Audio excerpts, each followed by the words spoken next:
every dollar that you save on fixed expenses, it goes directly to net profit. Like there's no margin. You don't have to grow sales. You don't have to be more efficient at marketing. It just literally, it is like a dollar saved is a dollar versus that same dollar. If you save $10,000 in fixed expenses, you might have to earn another $50,000 or $60,000 in revenue to make that same amount of money. It's so much harder to do it on the other side of that equation. I would say that the costs related to setting that up would be a fixed expense.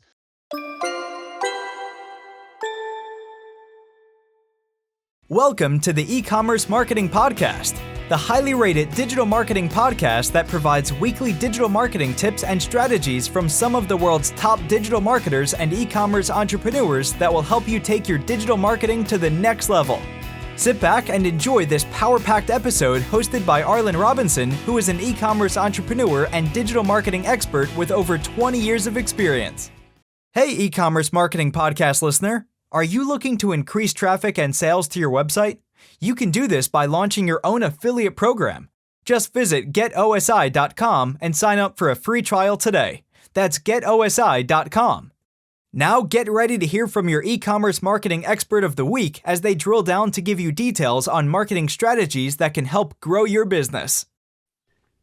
Welcome back to the e-commerce marketing podcast, everyone. My name is Arlen. I am your host. Today we've got a very special guest, Adam Callinan, who is the founder at Pentane, which is the financial command center for profitable consumer brands. Pentane is the result of Adam's experience as a co-founder and CEO of BottleKeeper, a consumer brand that grew to profitability from profitability to 8 million in revenue in just 3 years without employees or investors, and was later acquired as an 8-figure business with just 4 employees. Welcome to the podcast, Adam. Thanks for having me, Arlen. Excited to be here. Yes, and thank you for joining me. And I'm really excited to talk to you. Today we're going to be talking about something that's really in line with what you guys are doing day to day with your solution, which is using financial data to drive e-commerce profitability. A lot of times for e-commerce founders, looking at the financial data, unfortunately, sometimes can be an afterthought. They're just steadily trying to drive traffic to their sites and optimize product listings and, the whole nine that comes along with growing an e-commerce brand. But sometimes looking at the financial data on the non-sexy things are sometimes things that get overlooked. So we're going to be talking about the ways to really take that data and then really increase your profitability. But before we dive into that, I'm really curious about your journey. Looking in a little bit into your past and your background. BottleKeeper was actually featured on Shark Tank. And I do recall, I saw a clip of it because I'm a huge Shark Tank fan. And I think I've seen every single episode of Shark Tank, believe it or not, from season 1. That's amazing. I'm that big of a fan. So I've seen it all. And then when I heard your brand, it didn't ring a bell until I saw the clip, and then like, okay, I remember seeing this, and very interesting. So from going from there to growing your brand, like I said, to 8 million in revenue, into now shaping a successful software company. What really inspired you to take this approach, and how did you end up to where you are today? It all comes from what I'll say or categorize as scar tissue. Okay. BottleKeeper, most businesses start as a solution to your own problem.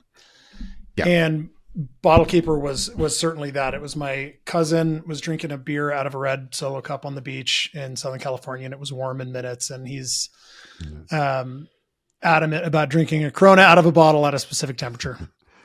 And so has the idea to literally actually have a prototype right here. This is like our original prototype. We literally just hacksawed a bottle in half and stuffed it with neoprene. So if you can't see this if you're listening to this and not watching it, we just have literally, it's like an off the shelf, just water bottle that we hacksawed in half. And solved his own problem. When we decided to come together and build that company, my company before that was in the medical device arena. And we had spun off a health insurance tech piece that I had sold out of in May of 2013. And there were a lot of people, and it was big and it was heavy. And I vowed to not ever do that again. So I got extreme, and with BottleKeeper decided that if we were going to do it, I wanted to build it in a way that didn't require us to have employees. Okay, because to that point, my wife and I hadn't been able to travel. We were really tied to that company, the prior company. So didn't want to do that again. I can imagine. Yeah, that's an interesting way to put it. Scar tissue, never wanting to go back to that again. And I can imagine from, running a software business, because I'm, of course, very familiar with that. I've run a software business for over 20 years now. And going that lean model is definitely something that can make things a little bit easier as far as stability wise and being able to move about. I definitely know how that goes because we were running our business we founded back in the Maryland, DC area. And we were an agency, and then about 5 years into it, we pivoted to creating our own suite of solutions. And, we took a business trip one time to Key West, Florida. And then we were like, hey, wait a minute. This was myself and my business partner. And we're like, why are we going back to that snow in the cold? And it was of course a process, but we were able to put things in motion, and it was a 2-year process. But having that software company with customers worldwide, we weren't tied to.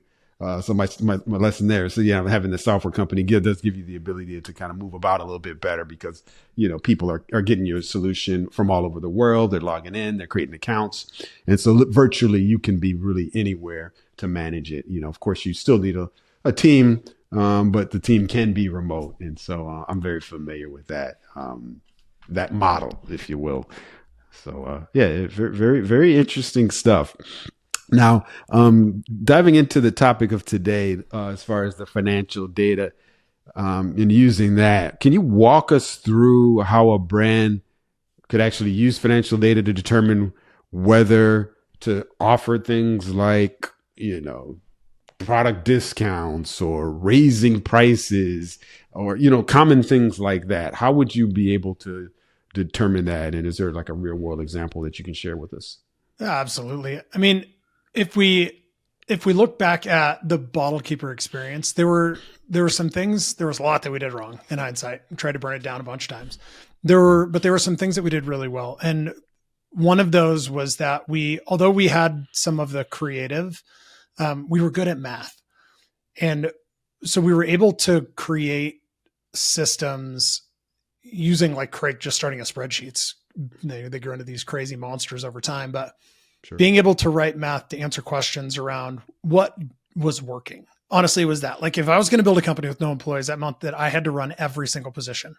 So for the first 3 years, from 0 to 8 million in revenue, I ran literally every single position. Matt, my partner, dealt with our manufacturing, our shipping and fulfillment, our financial stuff.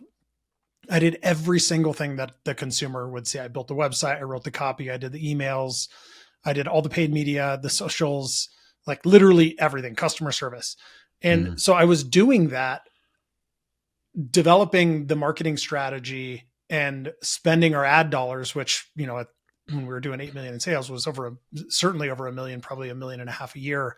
Yep. I was doing that from the seat of the CEO. So there were all these questions that I had around, are the things that we're doing working? Like, and what can I change inside the business to adjust that outcome? Now, there are all these levers that you can pull. Pricing is one of them. Discounts are one of them. Messing with your fixed expenses are one of them. Dealing with your ad budgets up or down are one of them. And the reality is the answer to the question, which one is the right one to pull and how much should you pull it? The answer to that can be answered with math. So we built systems to answer those questions. I needed to know if I pull this lever, to 30%, what outcome do we expect to achieve based on what we know about the business? And that was just me solving problems for myself. And then when we got acquired, I helped a couple of companies that we had invested in and realized that they needed those same insights and levers. And that's where Pentane comes from. But so roundabout way to answer your question. When we look at pricing and discounts specifically, like there are really, from an accounting standpoint, so your CPA or your CFO looks at the data inside your business purely financially. There are fixed expenses and there are variable expenses. Those are the two buckets that our expenses sit in. Fixed exists whether or not we make money. They're payroll, office, rent, utilities, health insurance, 401ks, like these things that you pay. They don't go up if you make more money. They don't go down if you make less money. Then we have variable expenses. Those are sales related. So in a consumer product company or even in a tech business, cost of goods sold, shipping, fulfillment to the product to the customer, Shopify fees, credit card fees, all these things that do change, right? So pricing specifically impacts that second part. It specifically impacts the margins that exist inside the business. And it's really hard to tell how disastrous discounting is to your business unless you can physically see that number. You can see that if you set your ad budget at $20,000 in a month, and you can now see that in order to get to break even, this is all stuff that Pentane does. You need to be at a 6.2 return on ad spend. That might not be realistic. I mean, for a lot of companies, that's not realistic. Right. But if you increase your price, if you test increasing your prices by 20%, that 6.2 or whatever it was, ROAS comes down to 5.5, and your conversion rate on your website can actually drop, 30%. And that's okay. So it's, tariffs are a huge thing right now. Obviously, we're all talking about them. This is, spring 2025. It's a big deal. That's a direct impact to your cost of goods. So that impacts your gross margin. You should be able to know how you may need to test price increases in order to offset that. And that's, again, these are all things that math can answer. We don't need, we don't need hope as a strategy when it comes to these things. Math can answer the question. Yes, it's a lot of times, and I've seen it myself because the majority of our customers are e-commerce businesses. And, a lot of times the discounting, the product pricing, raising up and down, from what I've seen is businesses tend to try to do it more kind of reactionary, on a reactionary basis. You're absolutely right. They're like, all right, sales are a bit low. Let's just throw out some discounts. Let's just put a blanket 20% discount on everything. See what happens. And, I've been there. I know where businesses are coming from. They're flying by the seat of their pants, and they're just trying to make things work. And so they think, it's going to have a good outcome. They feel that it's going to drive some sales. But like you said, unless you look at everything, unless you look at the numbers and see what effect it's really going to have, and can you really afford to discount things to a certain extent, then, it could be doing more harm than good. That's where things get in trouble. I mean, there's a point where you're discounting into a black hole, in that there is no amount of sales increase that will offset the damage that the discount has done. And like the real world example of that is a reasonably healthy business operates at, let's say, a 60% variable margin, which means that for every dollar they make, 60% of that dollar is spent on cost of goods, shipping, fulfillment, credit card fees, Shopify fees, like all of that stuff, so what's left, that remaining 40%, and those of you that are not financially adept, it's okay. It's really perfectly fine. Don't let this word scare you. It's called contribution margin. That remaining 40% is what pays for the fixed expenses in the business. And if you have some left over, that's your net profit. That's how you get to net profit. So if you do that thing where you now just say, we're just going to try a discount of 25% off everything. That 40% now becomes 15%. Oh, wow. And then you have to spend to acquire the customer. Yeah. I mean, you have no money. That means you at a 15 with that remaining 15%, you have to be at like a 8 return on ad spend to get to break even. Yeah. Yeah. So essentially you're paying to, you're kind of upside down at that point. You're completely upside down. Yeah. And you don't know it. You don't know it until you get a P&L next month and you went, oh my gosh, what the heck happened? We lost, the outcome is way different than you thought it was because you just didn't understand the way that the math works. Hey, before we jump into the next question, I want to take a quick second to talk about something that's been a game changer for so many business owners, including myself. That's public speaking. If you're running an e-commerce brand, marketing agency, or any business, your ability to communicate clearly and confidently can really make all the difference. Whether you're pitching to investors, speaking at conferences, or even just creating content that connects with your audience. That's exactly why I created speaktoempower.com, a coaching program designed to help you master public speaking without fear. You can start with my free 10-day course where I walk through essential strategies to overcome nervousness, engage in the audience, and speak with confidence. And if you want to go even deeper, I offer weekly virtual group coaching sessions and one-on-one coaching tailored to your needs. So if you've ever felt like you could be more confident on camera, on stage, or even in day-to-day business conversations, head over to speaktoempower.com and get started for free today. All right, now back to the episode. Yeah, for sure. Now, I'm curious. You mentioned that when you were running BottleKeeper, you developed these systems to help you kind of figure some of this stuff out. When you say develop these systems, was it software that you coded? Did you have developers that kind of created some informal ad hoc system that was just for you guys? I'm just curious as to what did you guys do at that time? It's a great question. Now, being on the other side of it and the software side of the pond.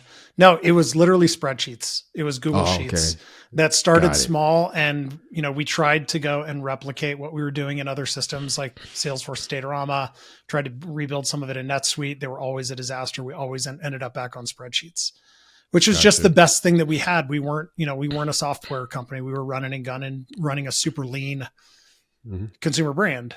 So we didn't have the bandwidth to build a system. And obviously it wasn't until well after we got acquired that I did then have the bandwidth to unintentionally end up operating a software company. Yeah. I understand. When you're like in that mode, then you got to do what you can, and you still can do quite a bit with spreadsheets to try to figure some things out, and that don't take that really any development. What's interesting now is like if we were to, let's say, transport your business in time from then to now. I mean, things are kind of crazy now. I mean, I think if you're thinking about what you can do now, I mean, literally the concept that you have could almost be spun up within just a few keystrokes using some AI tools to really just kind of build a rough app instead of using a spreadsheet. So, I mean, we're in a whole different world the way things are right now.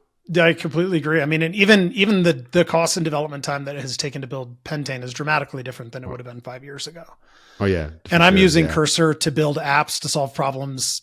I mean, pretty regularly at this point. I just built one the other day that was a P&L template tool that I would have needed to previously pay a developer probably a couple $1,000s to build. The caveat with building complex math is that AI is not really good at math yet. And there's a lot of argument as to whether or not it can kind of ever be super good at math, because it's effectively taking information that already exists. And if that exact thing doesn't exist, it doesn't really think like that quite yet.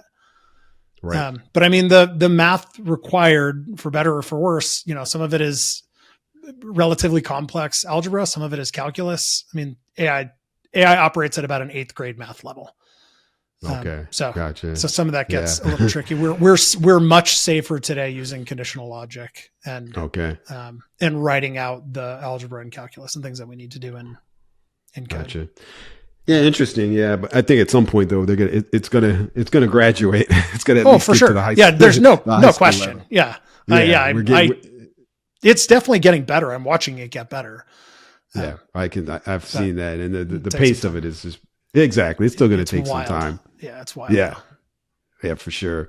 Well, switching gears here, the other thing that I mentioned is that a big concern, of course, with e-commerce brands and some of the things that e-commerce brands, and I know you're familiar with this, typically dump money into, and you kind of mentioned this a little bit before, is our ads. It's really easy to just dump a ton of money into ads and not really looking at the numbers. In your experience, how does your particular solution handle making decisions with regards to ad budgeting, and in general with your solution or not? Is there a typical rule of thumb that a brand should kind of follow with regards to, managing ad budgets? Yeah. I mean, the good typical rule of thumb is don't guess.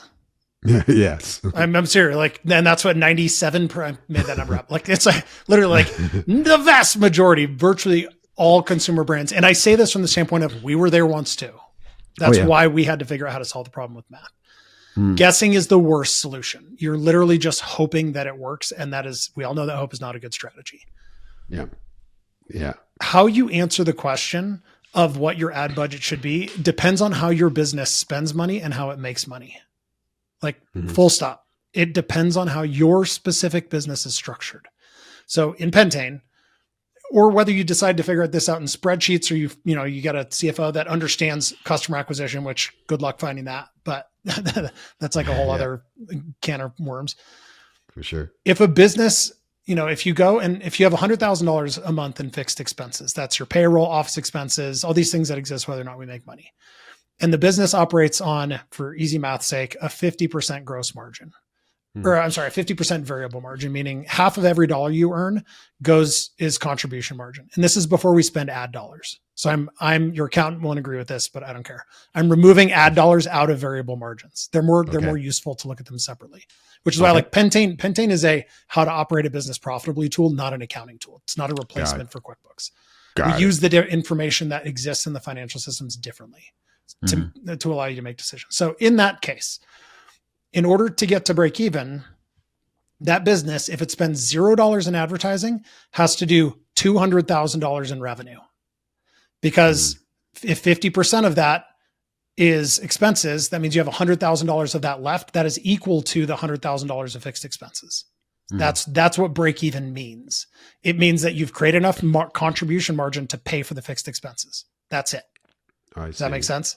Yeah, it does. So once we add into that, like what can we afford to acquire a customer at, we get into this like sliding scale. It's called a negative log curve. It looks like an upside down hockey stick.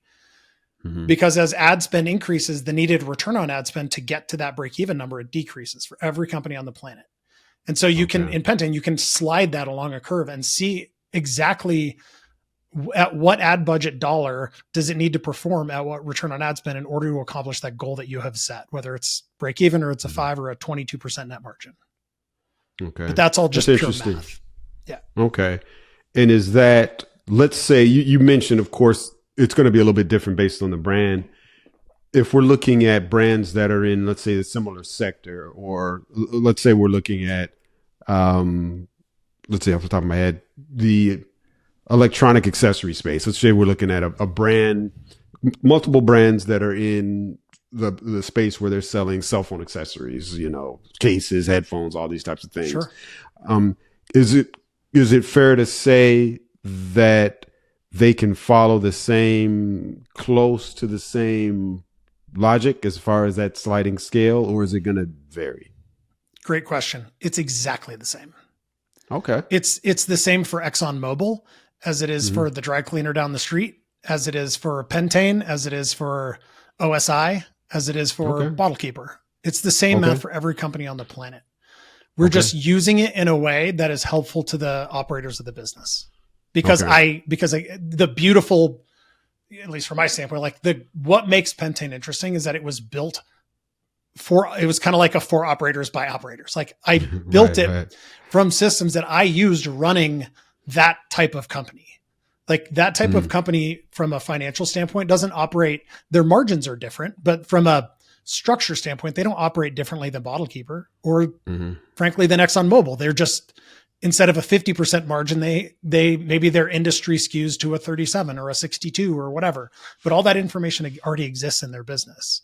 Yeah. And it's really important to look at it on at the business level, because even within that industry, every business is a little bit different. Some are heavier, some are leaner, some are, they're all over the place. Yeah. Yeah. I've definitely seen that. Well, it's good to know that same formula can be applied to just any business. Really good to know. Now I know you've seen it all, not only from an operator standpoint, but from dealing with, your customers and just being in the e-commerce space in general. What have you seen as some of the biggest blind spots among brands when it comes to actually marketing spend? What are usually most brands kind of missing out on? What are they doing? Yeah, I mean, the first thing is goes back to our last point, is the means for which they decide or define ad budgets. Okay. They are the first to admit, like, we just made it up. It's what we're comfortable spending. And that the likelihood of that being correct is very low, because what we're comfortable spending and what we may need to spend are generally not the same thing. So that's the first, is no question, is ad budget. The second is companies. I'll make two more points. The second is that companies don't really understand how damaging discounts are to their business. And they have a tendency to underprice their products because again, and I say this from the standpoint of, we were there. We launched BottleKeeper at $20 and we just kept testing higher prices. By the end of the company, that exact same product was a $40 price point. And we had no pushback on that. Like, it just wasn't, it's like, you got to do the things and let the data answer the question and try to remove your emotional self from those things. So pricing and discounts, like, it's very difficult to understand how damaging discounting can be on your business, particularly when you're doing it without knowing how performance needs to change in order for that discount to become a positive, add to the business. So that's important. Again, that's all just like nerd math stuff. The third is fixed expenses. This is where companies get in really big trouble, is they don't understand the impact or the weight that adding fixed expenses onto the business have. That hiring that one person or that three people, or getting that office that's maybe a little bit more than you need, but you want to grow into, like, these are, again, I've done them. They're all, I'm not immune to these things. So that's where we see, no question, like, the vast majority of companies that come in to Pentane that are trying to figure out how to get to that next step, that is always the first place to look, is in the fixed expense bucket. Because again, like, we don't need to be math nerds like I am to get into this. Every dollar that you save on fixed expenses, it goes directly to net profit. Like, there's no margin. You don't have to grow sales. You don't have to be more efficient at marketing. It just literally, it is like a dollar saved is a dollar earned. Versus that same dollar, if you save $10,000 in fixed expenses, you might have to earn another $50,000 or $60,000 in revenue to make that same amount of money. Which is just, it's so much harder to do it on the other side of that equation. Yeah. I've definitely seen it. I've seen a lot of cases, like you said, those fixed expenses, the slightly nicer office space, the bigger space, those types of things can definitely be a trap for many businesses. And a lot of little details, like you said, even, I guess you could consider a fixed expense. I mean, you could let me know the definition of it, but maybe even, would you say, because I see a lot of companies kind of play around with their product packaging, especially when they're dealing with Amazon. They're trying to do different things to make people, really have a good experience with their brand. Would you consider that, let's say, a fixed product packaging? Would that be considered like a fixed expense? What do you say on that? I would say that the costs related to setting that up, would be a fixed expense. The ongoing per package, like if you upgrade your packaging and now every unit is another 34 cents, that's a variable expense. I mean, you think of it in the context of, if you make more money, does that expense increase? If you make less money, does that expense decrease? Gotcha. So it's like directly tied to sales. Okay. Gotcha. Yeah, that makes sense. Now, looking ahead as we get ready to wrap things up, how do you see, these intelligence tools like yours, Pentane, shaping how D2C brands just operate and scale with their profitability over the next few years?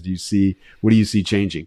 It's going to be fascinating. I mean, look, like in the world of AI, there is so much interesting happening right now. I mean, I'm very reticent to just bolt on AI into our systems, and now suddenly we're an AI company, which is what we see a lot of right now. For sure. But we do have, for me, what I don't want to do, and what we're already not doing, and this will just evolve a lot. What I don't want to do is have a system that just says, here's a bunch of data, good luck, like figure it out. And that's what to now, that's pretty much what exists. Not in Pentane, but like in everything else that you see is like, here's a bunch of data. Here's your daily summary of your data. Like, have fun. Yeah. Because I know what to tell them to do with the data, and there's nothing that I'm going to tell them that can't be answered with math. So we want the data to be really actionable. Like, here's what the data says. Go do this.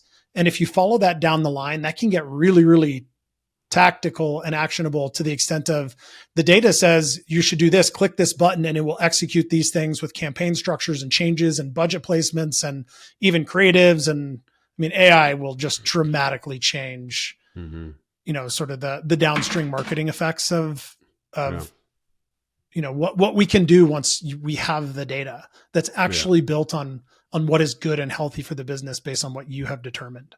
Yeah, for sure. Yeah, it's two different things. Like you said, there's one thing to provide all that data, which of course is good. It kind of opens up the whole, gives you a lot more vision as a company to be able to see all of these things. But then the other thing is, all right, with this data, what do we need to look at? How do we make a particular decision on these particular points? So if you don't know that, then it's almost like you might as well not even have the data at all. And that's the point. I mean, we can say, like, in the system, it says now, if you set your net profit goal and you want to get to 5%, it tells you increase your prices by 3.9%, increase your conversion rate from 0.82 to 0.94, cut your fixed expenses by $10,432. Like, it tells you exactly what to do to accomplish that. The next step is click the button and follow that down the line, to be able to go and execute those things with us or with a partner. Okay. Well, that's awesome. That's good to know. I mean, because I think that's really what's missing with a lot of these solutions out there, telling people exactly what to do with the data and with all of this information that they have.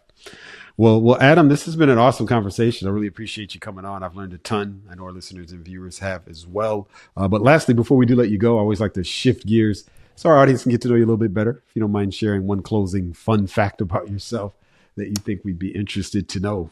Well, if it's not already massively evident, I am a bit of a nerd and science nerd. Here's a fun fact. This is apparent today because today is my son's birthday. I accidentally delivered my son at home in the bathtub. You accidentally, not planned, not planned. How did that happen? If you don't be asking, it was our second. And if any of you your listeners have kids, you always hear that the second comes faster than the first one. And the second one came way faster than the first one. The result of which is we didn't make it out of the house in time. And wow.